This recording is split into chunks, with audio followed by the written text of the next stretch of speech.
nashoya yo mwazunzi nagenda ate kwega kutesana na bayintaniz acho yako kana basazi zamu mwatesa n'umuntu yena nene bari umuslimu mutatesa naye nimumufutura nagenda jaraga nimutesa nabara nenga naye abaganda ngabwe barugera otomega ate n'oruma wangu aba interns abade bamazira kubateka kutaka no naraba ba interns ngabatambura mu mirembe police we yabasinkanira they all knelt down bona ni bafukamira kutaka nibatandika kunyonyera aba police wachi bagende wa speaker okuntu alichi wandi naye uliriza be they were roughed up nabatwara ku police naye the so called abantu abagamanti bali n'umutima gwa Africa pan-Africanism nange nabalimu joli abaramuwa bekarakasa ngakandiho USA mutadeko sanctions police yabakuma bebuza kwekarakasa nibagenda ku embassy ya America ngabagamba nti America yakoze ubi okuteka ku sanctions kandiho police protected them naye the interns who are saving people's lives professionals ngabafukamide kutaka ngababanyonyora lwachi bagende wa speaker they were roughed up kamba kubiri mu banna bitusobera naye nze ekinziza mu amanya bana abo banywerera ku kituufu neba nabo bagenda kubadira mu bigere nabo ni bagamba nti munywere nafe babagoba naye nafe tugenda kujja awakagoba ne kagwa mu government yebiri cyo gukora yigamba kanete sente z'abende eno government buri kintu cye ekiyandisose kukora kyesemba nacho mu kifo kibali bade batesa neba internet ziboga sente za mwezi ziriwa basoka kwekarakasa basoka kwe nibeka zakaza esente zirya ubagu ngabagara kuzibagu ko every financial bali bachogerako anti parliament yisa supplementary esente zabo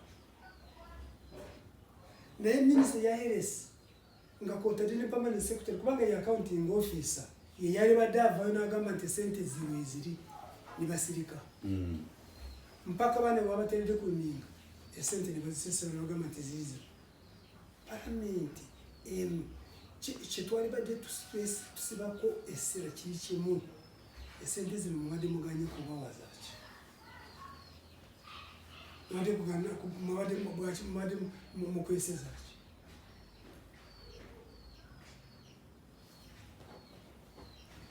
bweto ababbi mu government bwe bakora nibakanwa amaso nibadde no chitegede nze ekinziza mwesubi n'amaanyi younger generation techali kutetea kuzanyira techali ya muzanyo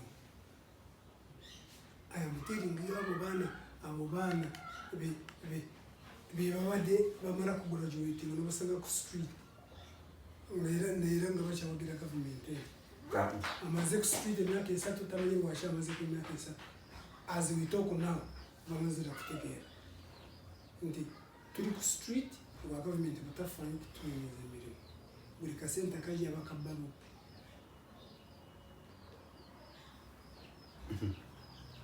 President Museveni go badogamba tutuyagara abantu bazanire ku decorated generals ngabwota gwiteka mu musenero the supergeneral bamukaza ntabya ari sente zabi novo no bona nto decorated general ababana abasauthi ba decorated generals the more than umanye myaka je basome myaka mukaga kuonyo oburamu bwo n'obwange and they decorated generals. Neno sirikani badini kubanga muwalawo yali yeri watowa order abana babadde smart. In fact they have been smarter. They out smarter the other fishermen, yes, and women. Mm. Ngabo besiba ku kimu directive ya president yagamba bwati anaganye kuteka mu nkore directive ya president. So they were seeking permission to the speaker. Achize mu parliament. Yes. President yogira bwati. Why can't you implement what they say? Twabona no kubona narabo mwana muwara ngo bari batade kupika. Ngakute yari kumpi kugwa kutaka ngo polisi basimide motoka yawe bobi. Kati singa yagwa nafu. Motoka ne mutomera. Ni mutomera. Nsasa yali waddewo. Nga abakandiho polisi wabakuma nebagenda kwekalakasa naye professionals doctors nga bafukamide kutaka. Tuli nesi nete mupyaruga simenye lwaki katonda era ne muntu katonda ko nkimanyi joli ne to some extent oluso lwawo lazima embeera ezimu walizitonyeza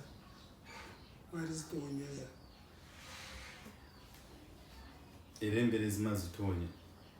Mupyaruga mu scenario eno yaba South, President Museveni yagamba juzi nti agenda kwongeza omusaala ba scientist ba artist. Tugamba ba artist abayimbi abantu abasoma sciences n'abasoma courses eza art. They were not bothered by the government.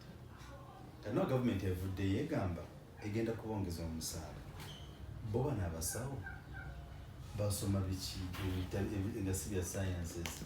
What do I mean? Lwaki government in most cases is bothered to minor issues and major issues and neglected? No, zoita minor issues. Kati orabe ngeri kyabasawo kino. Abantu bari mu government bo okubonyabonya abasawo bano mumwe bafunira singa abasawo tibakarambide bayintanize bano tibakarambide esente zaabwe zibadde ziriiriddwa gweto gwe baba abantu abali mu government watafunira tateekawo kiki balinga ba mercenary. In fact we are being governed by mercenaries. Abatefiirayo bwe basifunye sigenda kukola. Government yone ekyo kiyimiriddeko. In fact that is a corruption of the highest order. Sovera nakugamba luli nti balina wiki yabo ababbi nga bagijaguza. Kati mu Minister of Health wajidemu ababba batagambika. Ba interns be babakutte ne parliament etuna obutunuzi. Bo bagamba nti bakanyiza mu ngeri ki. Mumanyi balamu bw'abantu bwe tufiirirwa. So government eno ekomye ekintu kya fire brigade. Nga omuliro tigusoose kwaka. Ate ng'era bagugenda kwaka esooka kwesirikira. Ngegumala okwaka ng'etumu ng'ereeta amazzi. So thank God nti abaana abato binaaligambye baraba abaali beebafu essaawa eno bonna bamaze okuzuukuka. Balaba ekituufu.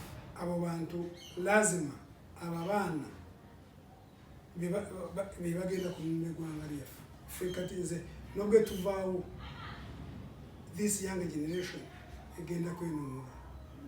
Okay, nekwekyo waliwo twabaddeko mu meeting emu eri online abadde Zoom ey'abasawo ab'enjawulo nga balina different discussions. So mu kyo kye tugenda okukola tugenda kuddira that program y'abasawo nga tubabuuza what are challenges ze bayitamu kyebatuuseeko and what should be done by the government and what should be done by even the administration in the hospitals. So that programs for around 10 minutes nakujakatekako mukawulize tuwadde mu meeting eyo aje tujja kwatukiriza amanya but we'll get all the information. Naye ebyo byonna Uganda eno yafa. Oraba omuntu omukwetika kumpi buli kimu kikyesinza obuzibu kyekireeta obuzibu. Twalibadde tulina ekiyitibwa salary commission nga waliwo akakiiko akagereka emisaala ya kumpi buli mukozi wa gavumenti. Naye omuntu omu yekka yavaayo n'agamba nti yokadda wange. Okimanyi nti atwine ng'agenda mu ministry eyo esente aba permanent secretaries baali bafuna bwali busente bwa munagana million, I think like 4 million. Ne Diana bweyingira mu ministry bafuna kumpi 16. Kiringa ekifaanagana mirundi bwe yali press secretary wa president. Esente ze yali afuna fa abazimanyi nga tosobola kuzikolera. Naye bwe bamugyawo kigambibwa nti bwe bateekawo afuna over 6 million. Kati bo babeera n'abantu abaabwe nga babalinziza ebifo bwe bajja ekifo ekyo nga bakiwanika